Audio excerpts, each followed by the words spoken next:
Hey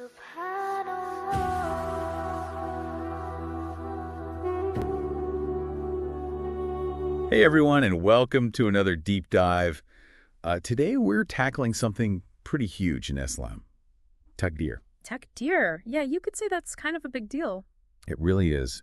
And it's something that, it comes up a lot, right? Like, how much control do we actually have over our lives if Allah has already decreed everything?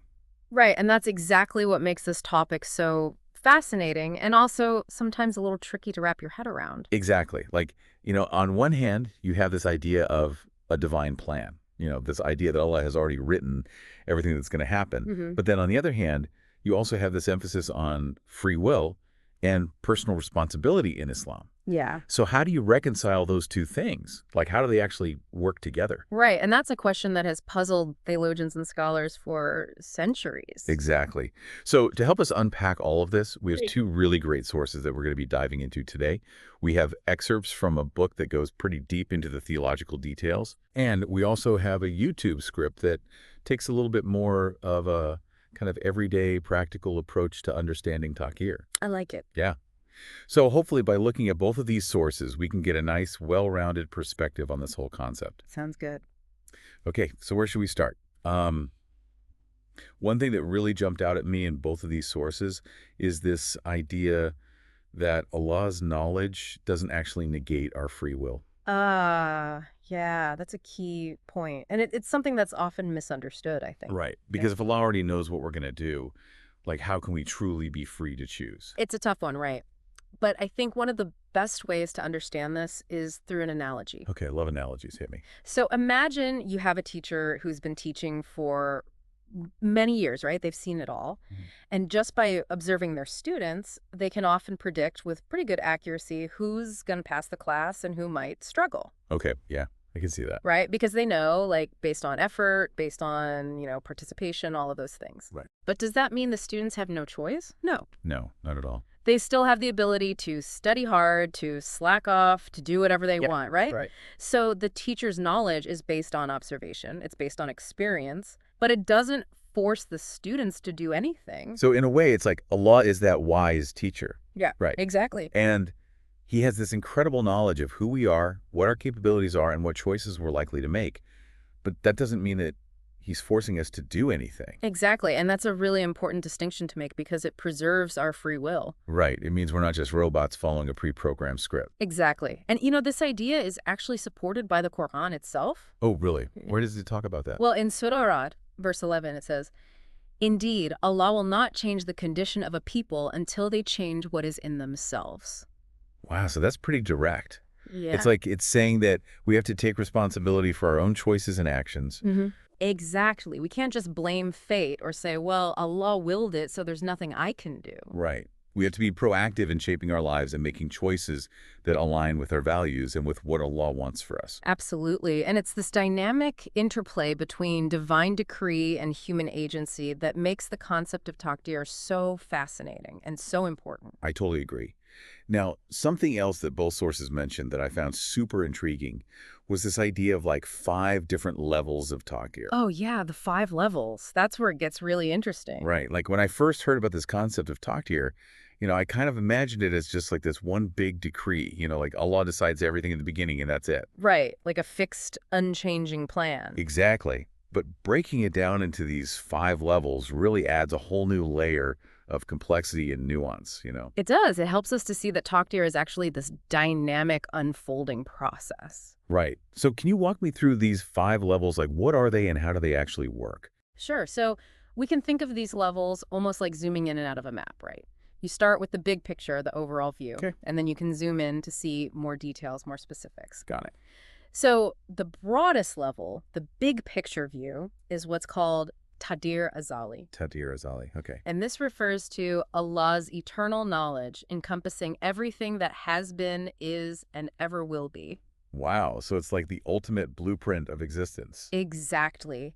And it's this eternal knowledge that forms the foundation for everything else. So it's like before anything was created, Allah already knew everything that was going to happen. Exactly. Past, present, future, everything is known to Allah.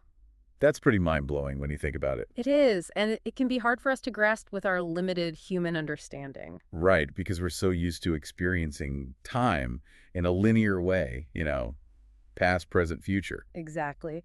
But for Allah, time is not a constraint. Right. Okay, so that's Taqdeer the ultimate blueprint. What's the next level down? Okay, so zooming in a bit, we have Taqdeer Kitabi.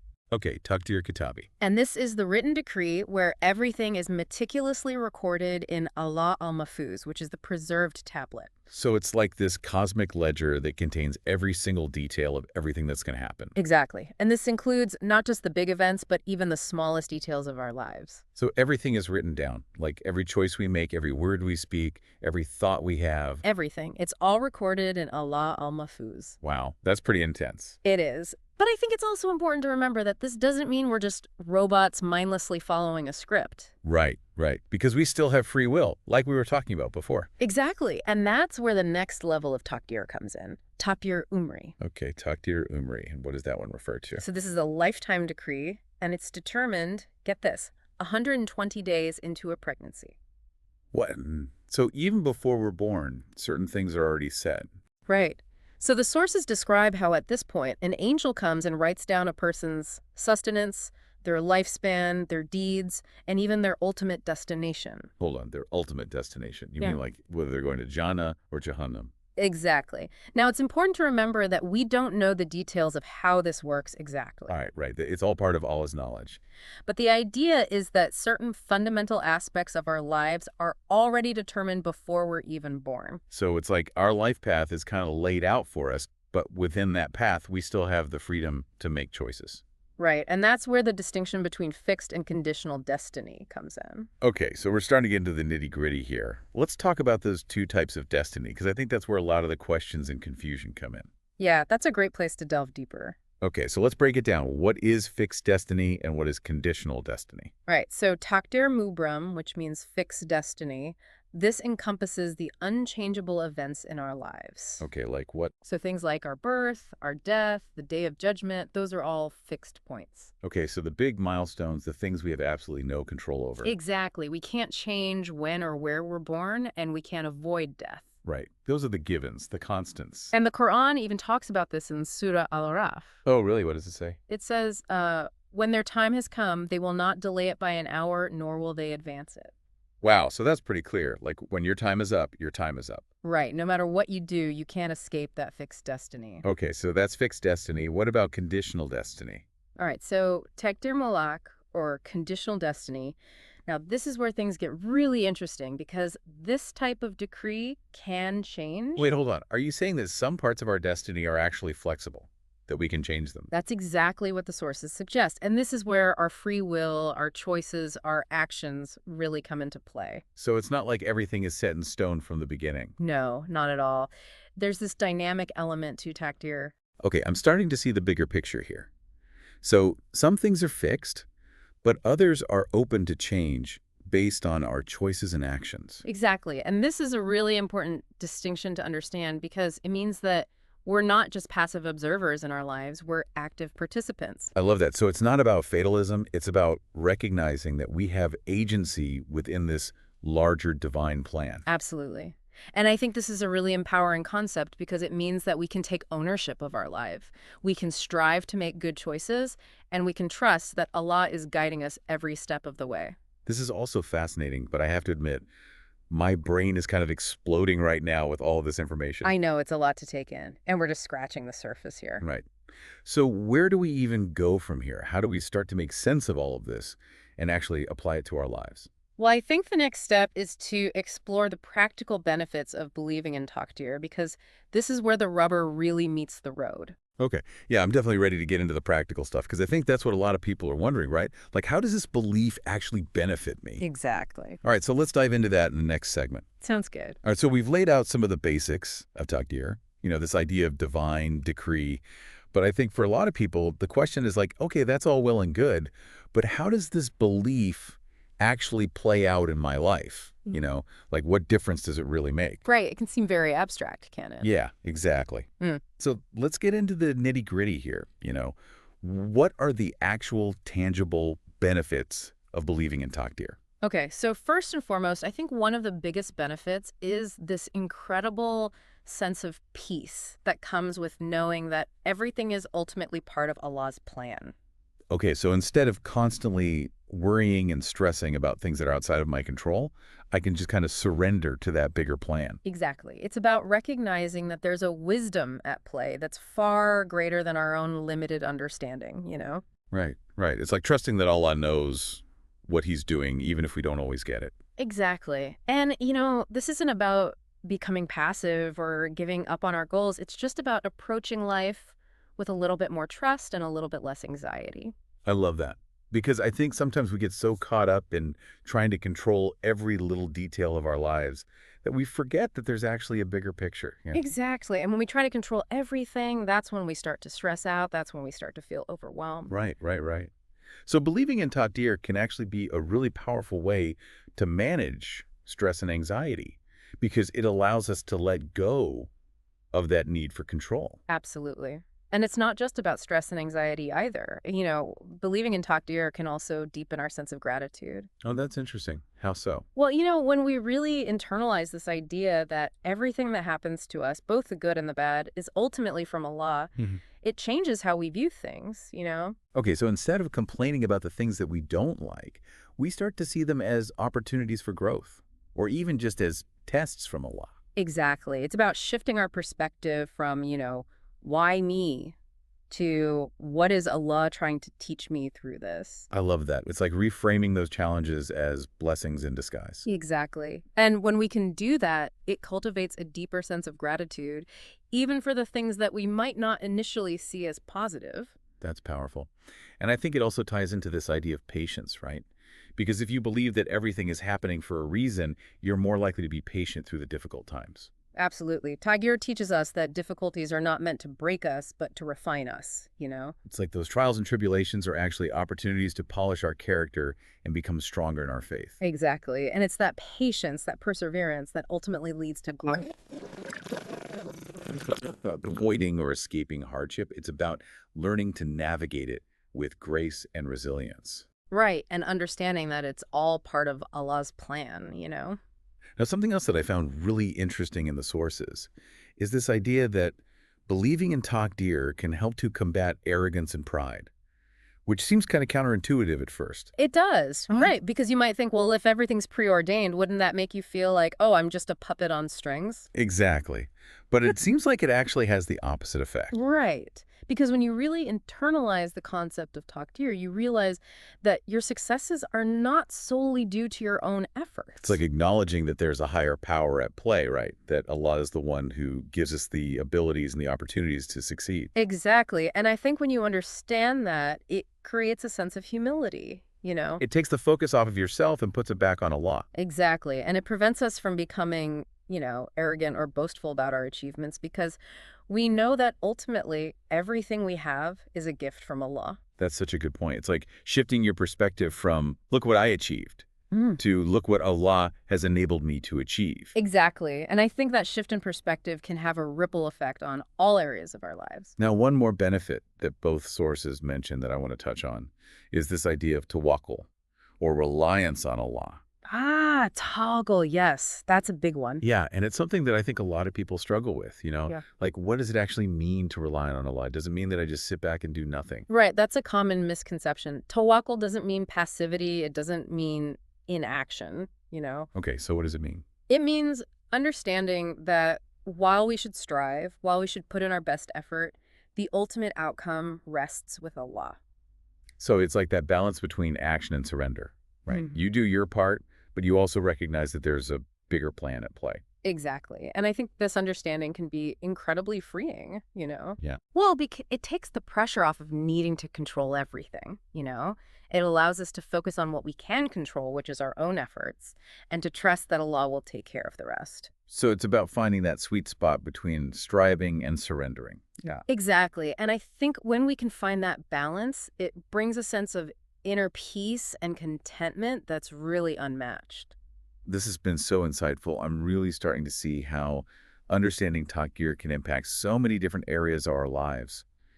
from our emotional well-being to our relationships to our outlook on challenges and successes. It really is a transformative concept. And I think what's so beautiful about it is that it doesn't deny the reality of our human experience. It acknowledges that we have free will, that we make choices, that we experience both joy and sorrow, but it also reminds us that we're not alone in all of this. Right. There's a higher power guiding and supporting us every step of the way. And that even when things are tough, even when we don't understand why things are happening the way they are, we can trust that there's a bigger plan at play. A plan that's ultimately for our good. Exactly. So maybe instead of resisting that plan, we can try to surrender to it, Uh-huh. to trust that Allah knows what he's doing and to focus on learning and growing from whatever experiences he sends our way. That's the essence of Taqdeer, isn't it? I think so. It's about finding peace and empowerment within a divinely guided framework. And I think that's a beautiful message to leave our listeners with. Absolutely. So we've spent quite a bit of time now talking about the what and the why of Taqdeer. Yeah. The different levels and the benefits. But I think what a lot of people are still wondering is like, okay, how do I actually put this into practice? Like, how does this belief actually change how I live my life? That's a great question, and I think it's where the rubber really meets the road, right? Like, how does this abstract concept translate into tangible action? Exactly. So let's bring it down to earth a bit. If someone is listening to this and they're like, okay, I get it, Taqdeer is a thing, it's important, but what does that mean for me on a Monday morning? Like, how does this actually affect my daily life, my goals, my challenges? What would you say to that person? Well, I think one of the most powerful things about understanding Taqdeer is that it gives you this incredible framework for navigating both the things you can control and the things you can't. Okay, I like that. Break it down for me. So, we talked about how some aspects of our destiny are fixed, right? Like our birth, our death. Those are things that are predetermined. Right. And recognizing that can actually be really freeing because it allows us to let go of the need to control those things. Yeah. To accept them as part of Allah's plan. Like surrendering to the things you can't change. Exactly. And when you do that, it frees up so much mental and emotional energy to focus on the things that you can control. Okay, so what are those things that we can control? Well, that's where Taqdeer Molak comes in, right? The conditional destiny. This is where our choices, our actions, our efforts, all of that comes into play. Right. So it's not just about passively accepting whatever happens. It's about understanding that we actually have a role to play in shaping our own destiny. Exactly. And I think that's incredibly empowering. It means that we're not just victims of circumstance. We have agency. We have the ability to make choices that align with our values and with what Allah wants for us. I love that. So instead of just saying, well, it's all up to fate anyway, believing in Taqdeer actually motivates you to take action, to strive, to make an effort. Absolutely. And I think this is especially important when it comes to setting goals, Okay, how so? Well, a lot of times we get so focused on the outcome, on achieving a certain goal, that we forget about the process, and that can lead to a lot of disappointment and frustration if things don't go exactly as we planned. Right, because sometimes we think like, if I just do this, then I'll get that. But life is rarely that linear. Exactly. So I think Taqdeer teaches us to focus on the effort, to focus on the journey, to do our best, and then to leave the outcome to Allah. So it's about trusting that even if we don't get the exact result we were hoping for, Allah has something better in store for us. Exactly. And it's that trust, that surrender that ultimately brings peace and contentment. Now, speaking of challenges, I think it's important to address how someone who believes in Taqdeer might cope with those inevitable setbacks and disappointments that we all face in life. Yeah. Because let's be real, things don't always go our way. Oh, yeah, definitely. And I think this is where the wisdom and the comfort of Taqdeer really shine. Okay, tell me more about that. Well, Taqdeer teaches us that hardship is not without purpose. It's not just some random, meaningless event that happens to us. It's part of a bigger plan. Exactly. And sometimes those challenges, those setbacks, they're actually blessings in disguise. Ooh, I like that. Blessings in disguise. Okay. Because they might be pushing us in a different direction. Yeah. They might be teaching us something valuable. They might be strengthening our character in ways that we wouldn't have imagined. So it's like trusting that even when things are tough, even when we don't understand why something is happening, there's a higher purpose at play. Exactly. And that can be a really powerful source of comfort and resilience, Yeah. Because instead of feeling like a victim, you start to see those challenges as opportunities for growth. And I think that ties back to that idea of tawakkul, right? Mm-hmm. Relying on Allah, trusting that even when things are difficult, I've got us. Absolutely. Tawakkul is all about surrendering to Allah's will, even when we don't fully understand it, you know? It's like saying, okay, Allah, I trust you. I know you have my best interests at heart, even if I don't see it right now. Exactly. And that kind of trust can be incredibly liberating. You know, it takes the pressure off, it reduces anxiety, and it allows us to approach life with a sense of peace and acceptance. This has been such an amazing deep dive. I feel like we've covered so much ground, and I really hope our listeners are walking away with a deeper understanding of Taqdeer and how it can impact their lives in a positive way. Me too. It's a topic that I'm always learning more about, and I'm grateful for the opportunity to share these insights with everyone. Before we wrap up, I just want to remind everyone that Taqdeer is not a passive concept, you know? It's not about just sitting back and letting life happen to you. Right. It's about recognizing that you have a role to play in shaping your own destiny. It's about making choices, taking action, striving toward your goals, and making dua to Allah for guidance and support along the way. And it's about trusting that even amidst the preordained aspects of life, there's a vast realm of possibilities where your free will can flourish.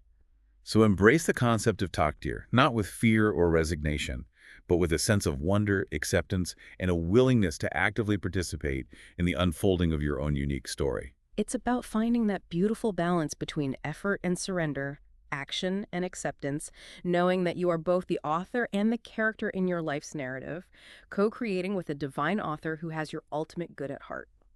Beautifully said. Thank you so much for joining us on this deep dive into Taqdeer. We hope you found it insightful and inspiring. Until next time, may peace, purpose, and unwavering faith guide you on your journey.